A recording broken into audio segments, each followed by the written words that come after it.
Greetings everybody, welcome back to AI War Classic. The Exodian Blade continues, and we're actually not that far from diving into that plot, as it turns out. We'll get to that in a bit. So for those who didn't see the announcement videos, the reason it's taken, goodness, this is not going to be up for a little over a month since the last one. Sorry about that. The computer switch over, I screwed up the save file situation. I didn't actually back up my file for this game, so I got to recreate it using my other videos, same seed, same settings, etc.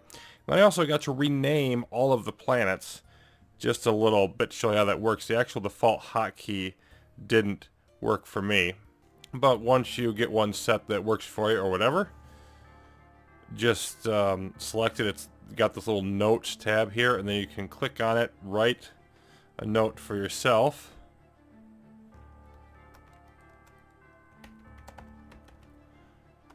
Whatever you want to do, and you enter the new name. So I had to rename almost all the planets in the galaxy. Now I didn't do everything perfectly. It's a little bit hard to tell here, but I actually have orange instead of red for the one AI. So that's a minor cosmetic thing. Then there were some things that changed on the replay, most in my benefit, because I knew what I needed to do. I didn't have to spend time figuring out that I was going to need to go all in on the starships. So I just did that right away, upgraded to the Mark II ones, and had some definite points where I waited on the metal. But a lot of stuff ends up being deterministic. For example, they eventually did unlock the reprocessors again, which I both like and hate, because it's really a bear in the hand of that AI. Also, the Zenith Trader did not show up till almost 2 hours in, but it did eventually make its way to our homeworld, and we've got most of the same things set up there. I did have a couple other problems. One is that the whole cloaking thing it doesn't play nice with saving, and I had the darndest time getting through VDate to Melpomene to Acratic Method to Dion, because when I came in here, there was a bunch of reinforcements here at the time, riot control type ships bugging over, and their shields kept pushing me out of the way, and I had to get to certain really specific locations to get through and everything.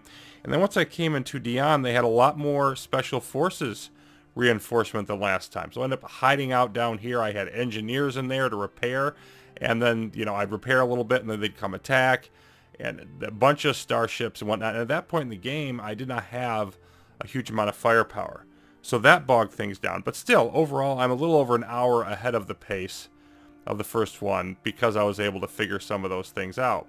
Once again, like before, Typhon was not a big deal. Let me switch over to the threat display.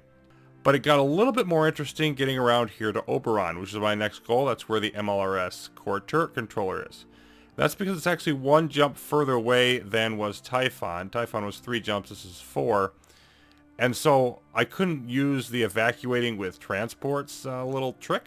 So I had to do a little bit of tricky. We ended up getting stuck in Philomela for quite a while. They had a bunch of special forces, starships, whatnot, that came in here. We had to eventually wear them down, knock out an ion cannon, and we couldn't go back and repair. So for a while, I was just building new ships and sending them in and gradually fighting them and knocking them down, and it was just a big mess. A very rewarding mess. I mean, this has been a game where I've just been able to accomplish what I've been wanting to. So it was cool, but it was also a little bit rough. So here's a different save of what happened right when they were leaving Oberon, because I found this to be very amusing. Now, they had command station over here, and they had a barracks in this general area. And you may remember last time in Typhon, we just packed up and left in the transports. Couldn't do that, so I just got back in the transport. And with all my transports in and cloaked, their entire mess of almost 300 Mark IV ships just said, oh, well, nothing more for us to do here, left and became threat, which was entertaining. But, of course, once they leave the system and become threat, they're not going to come back. And then we were able to unload and clear it out. So this is a decidedly gamey tactic, but it actually ended up working quite well for me. Okay, so all of that leaves us in a situation where the whole point of getting here originally, come down here, grab Portia and Sedna. There's a data center here and here, and there's the power generator here, for which I need to take this, because it's right on the wormhole. But I'm not sure if I want to do that. I was going to capture as many of the core turret controllers as I could, get ready to hack the super terminal. I'm not sure if I want to do that either. I've reached sort of what I think is a fork in the road. The only research I've done in addition is get grav turrets up to Mark III, and I'm going to eventually want to get the next Mark II level of the tractor beam turrets, and I'm going to want to build up the new MLRS turrets that we've gotten as well. But I'm pretty comfortable with where our fleet is, where our defenses are for what we're having to handle, and I've got to decide how I'm going to approach now pushing towards the end game. And the problem that I have is I don't know what's required for the Exodian Blade. So it's really hard for me to do an optimal strategy here, because depending on what the Exodian Blade needs, I might need a lot more firepower, more starships. I might need more defenses, for defending against something similar to the Showdown. What is needed for that? Do I have to be on the attack or the defense when that shows up? And I think that what I want to do, partly just to keep things moving because I'm really curious about it, but also just because I don't know, let's find out more about the Exodian Blade. So I want to get into that. But there are a couple things I do need to wrap up first. So that's what this episode is going to be about. Haumea has a Dire Guardian Lair. We've already seen one of those. Sindai has one as well. So I want to get rid of those two so that they're not a threat. And I will hit any data centers that I can reach, which is actually a pretty good amount of them. So we've got the two over here. We've got this one here we can get to. I can probably get to Ursula. And then there's another one, Massalia over here. And I probably want to take Neas, a good system to defend, get the sniper turrets, and then grab that. So it's going to be a lot of busy work. Again, I want to upgrade my systems and everything before I head off and do that. But I think it's really necessary to put me in a good, strong position. We'll probably get another CPA and do some threat cleaning while all of that is going on. We can't be probably only half an hour to an hour away from the next one of those. And there's a bunch of other things I may or may not want to do still coming down here. All of that. But I just want to get more information. Like, what's this plot going to be about, and what kind of force do I need to deal with it? Welcome to Haumea. This is where we need to knock out one of the Dire Guardian Lair, and we have to do it in a little bit of a special way, because they've got an ion here, they've got Mark V ion cannon, of course the overreactive AI. We don't want to deal with losing a bunch of ships from a beachhead. So I waited until, the most dangerous ship being their flagship was on the other side of the system. Then I'm just going to unload here. They're going to come after us, but I'm going to try to knock this out with just these bombers. Let's move in a little bit closer. And of course they've got a special forces guard post here and other things that I don't care about. Let's speed up the process. And here they come in. I think we're going to make this in time. Got the rest of our ships nearby.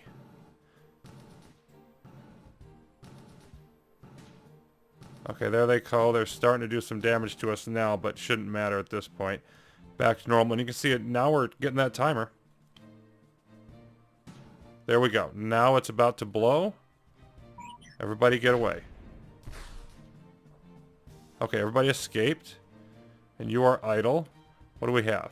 An MLRS and a couple of raiders. I do not like the speed on the raiders. Where are they headed? Looks like they're headed for Dion, and if they are, that would be perfect for us. Yep. And the only thing is, these are going to get in there sooner than everything else. So I actually have ships in here, but they need to move. Yeah, they're in that transport. Okay. All of you get back down here. Then as soon as they're all in, or actually even just these two, really, we are going to attack. Get down there. This is about to get interesting. Unload. Go after it. And then you... Nope. You join our beachhead. Not beachhead, our defensive force. Okay, they came in. Ugh, I don't like the fact that you came in. Okay. So we're going to lose some ships here, obviously, but we need to take these down before they get too close.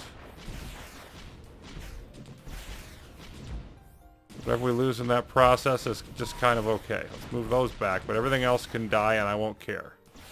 We just need to take it. Okay, 2 of them have been stopped, so the other raider's not going to get very close to us. What about you? How's your engine? You're down to 50? Okay. There we go. Now we should be able to basically preserve the rest, more or less. Lost a lot of stuff here. Let's retreat a little bit more.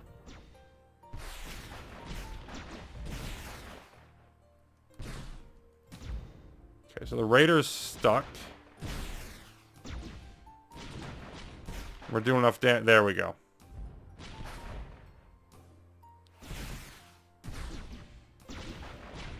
There we go. And the raider can't move, so now we can rebuild. Okay.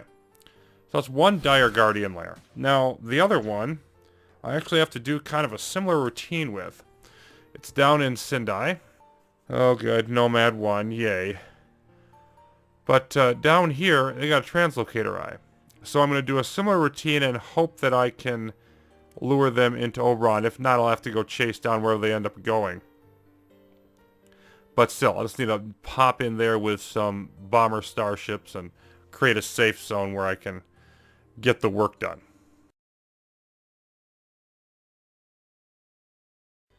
Our second CPA has arrived, 860 some strong. We have, before we get into that, we have knocked out the other down here in Sindai. That took a little bit more doing because we had to get rid of the Guardians, and we also got over into Quayar. Let me eliminate that. Little note. This was a complicated mess. But the long and the short of it is there is no data center in there. Now, first of all, it's one of those that's all clustered up here, so we got hit by a reprisal after we got in here because we had to come in with cloaked raid starships and knock it out. We did manage it, but then there was a reprisal, which we fought off, and then we got a reprisal from cleaning up the threat from the reprisal. But eventually, all that mess went away. So I still want to hit more data centers. We moved along quite well here, though. At the moment, we've got the latest wave from the quadratic AI. It took a while from the build up. It's almost 1,000 ships, and of course, you never know how many Zenith reprocessors may be in that. So my response to that was, it's time to build lightning warheads and a missile silo. Got one Mark 1 in each of these 2 groupings with a cloaker starship, and then because the thing is, I can't afford to get hit anywhere underneath the force field, even from plasma siege impacts, because I still have 3 different items left to build. But I did get this up. Planetary armor booster, force field to take half damage, everything else has 3 times the armor that it did. And I also unlocked hardened force fields and cloakers to just sort of deal with any of those issues that come up. We still have over 8,000 knowledge, not too worried about that. So obviously getting that kind of a wave coordinating with the CPA is not something I'm super pleased with. Yay, Warpgate Guardian Mark III. And what do we have here? Mostly bombers. Some Zenith reprocessors, but not many. And they've got 1 flagship, 1 leech, and 1 plasma siege Mark 1. Okay, this should be a piece of cake, particularly with our armor booster now in place. I don't imagine this is going to be difficult at all.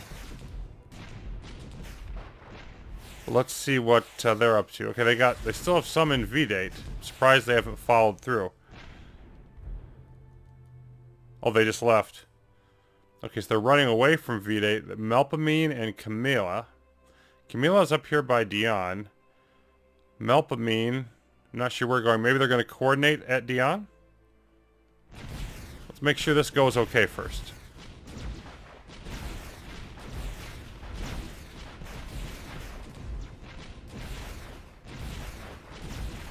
The only thing that worries me at all is that plasma siege bringing up the rear, but I think we're going to get everything else. Yeah, we're starting to hit it. We're getting everything else cleared out in time. Okay. So yeah, we're up over 2 million. I don't believe we lost any ships. And we've got almost 2 million scrap from that whole brouhaha. So I think I definitely can move on to the next step now here. And I want to start gradually building up the armor inhibitor for another 4.8 million. And then, is this still in Melpomene? Let's see where it's going. Yeah, it's headed to Acratic method. Okay, clearly, what we need to do is get all of our fleet over here to Dion. And the problem is both of these are green, and I'm not going to want to go into a green area and trigger a bunch of... I'm going to have to be cautious, but I definitely want to get over there in case they decide to attack. And then move on to the other data center issues. Here we are in Dion, and I indeed did guess their goal correctly. And got in here about the same time they... Oh, we lost a transport. I think that was an empty one, though. Only one has actual ships in it. So let's go ahead and turn on our starship constructor in here in case we lose anything. And see what kind of fun we're about to have.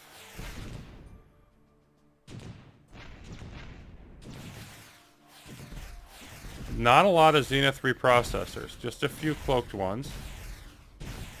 Definitely some dangerous starships, but no plasma siege. I'm feeling very comfortable about this. Let's just see how it plays out. Okay, some of them are already starting to run. Quite a few of them are already starting to run, actually. I do want to take down these bombers first, though. Then we'll chase down whatever we can. Come on, spider turrets, this is your time to go to work. There's enough of these bombers.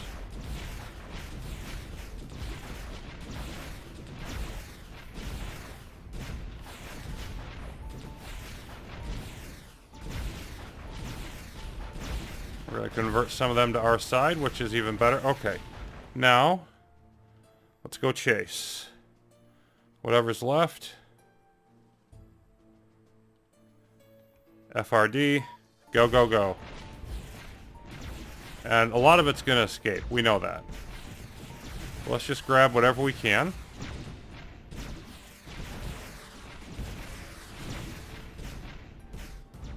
See if we can limit the threat count.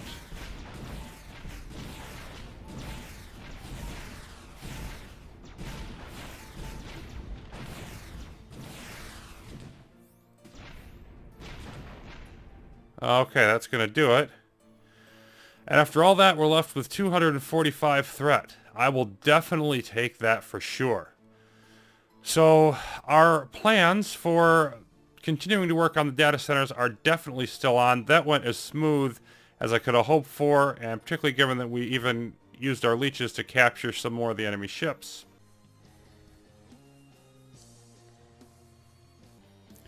Alright, we've knocked out the data centers in Umbriel and Sedna. So AI progress down to 65 now. We could try to drive it lower again, come out here to Massalia. I think we're good for now, and I want to see what's going on with the search for the Exile, the Exodian Blade plot. And I've chosen V-Date as a site for our first hack. If we take a look at what it says here, Exile Survey Hacker, it only works on a planet that's not a nomad, that you have not surveyed previously with this. Must have an intact AI command station. Hacks into the network to try to trace the Exile signal's destination. If it's too far away, you won't be given precise data. They'll notice the hack in progress and respond both on that planet and nearby. And it only reduces your progress by 10. Each survey costs 1.5 times the previous. So why am I doing it here? Well, V-Date is really close by our, systems if we need support. I've got a basic amount of turrets and all my starships in there. But it's pretty centrally located in the galaxy. So no matter, whatever information we get out of this, I should be able to narrow down a good place to hack next, theoretically. So I figure centrally located, then we'll move outward if we have to. Just got to see how this works. So, 1 minute hack. We're going to put it up here and see how this rolls. Responding to your hack on V-Date. Good for them. So I've just got 20 of each of the mainline turrets and the long-range ones. Didn't even build the flak or the others. We'll just see how this goes. Here comes a raid starship. Those are gone.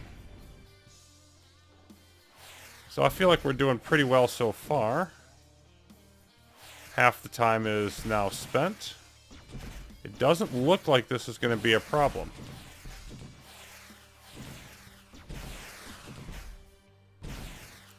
Oh, these are pathing back through. I wish I'd known they were coming. This whole group pathed through here, and I couldn't catch them in time when I came in here.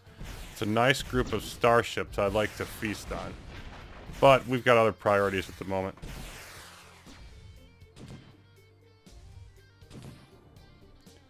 Okay, surveyed V-date to trace exile signal location. Destination. Result greater than 4 hops away. Wow.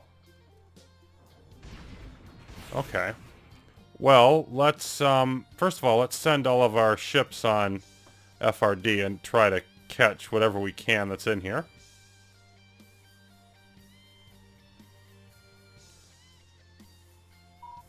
And then let's ponder the situation. Greater than 4 hops. It's probably in the corners, like here, here, here, you know, somewhere, because there aren't, like, greater than 4 hops eliminates a lot of the galaxy. And so I'm basically just looking at the extremities at this point. Like even Camilla would be, well, let's double check here. Camilla's 3, Proteus is 4, Galatea is 3, Elpis is 3. So like if I went over this way, it would have to be like somewhere like Electra, V-King, or further. Over in that direction. So like I might want to hack somewhere like Ceres, and then see if it's in this corner, or let's see down here. Maybe I'd want to hack somewhere like Arshandra and see if it's down this way. Things of that nature. So I basically got to play now a corner routine, but I think it's most likely to be up here.